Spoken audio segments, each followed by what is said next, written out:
BDR হত্যাকাণ্ড।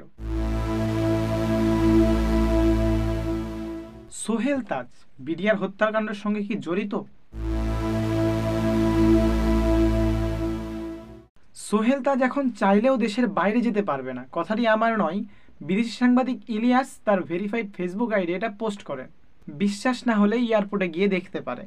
BDR হত্যাকাণ্ড বিগত 6 মাস থেকে এই নামটার সঙ্গে আপনি খুবই পরিচিত।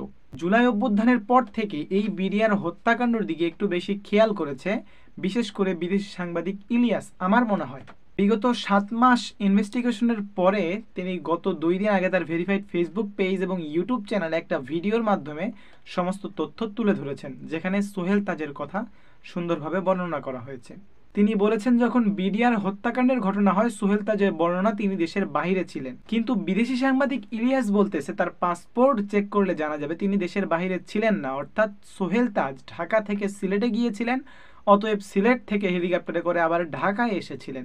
সোহেল তাজ সম্পূর্ণ বিডিআর হত্যাকাণ্ডের সঙ্গে জড়িত এবং ভারতের সঙ্গে সংযোগ আছে, একথা আমার নয়, বিদেশি সাংবাদিক ইলিয়াসের। ততপর বিদেশি সাংবাদিক ইলিয়াস তার ফেসবুক আইডিতে পোস্ট করেছেন যে, সোহেল তাজ আপনি এত পাগলামি শুরু করলেন কেন? আপনার দায়িত্বে থাকা অবস্থায় এমন ঘটনাটি ঘটে, এমন তো অবস্থায় আপনি কোথায় ছিলেন? দেশের বাহিরে না কোথায় ছিলেন? জাতিকে অবগত করতে হবে।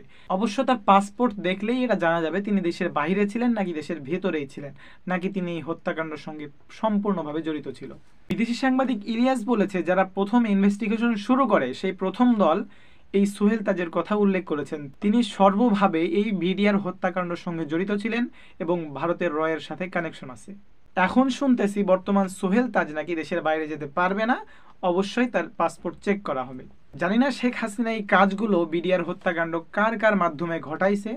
দোয়া করি সব খনি বেরিয়ে আসুক এবং সাজা হোক। দেখা হচ্ছে নতুন ভিডিওতে। আসসালামু আলাইকুম। ইনকিলাব জিন্দাবাদ।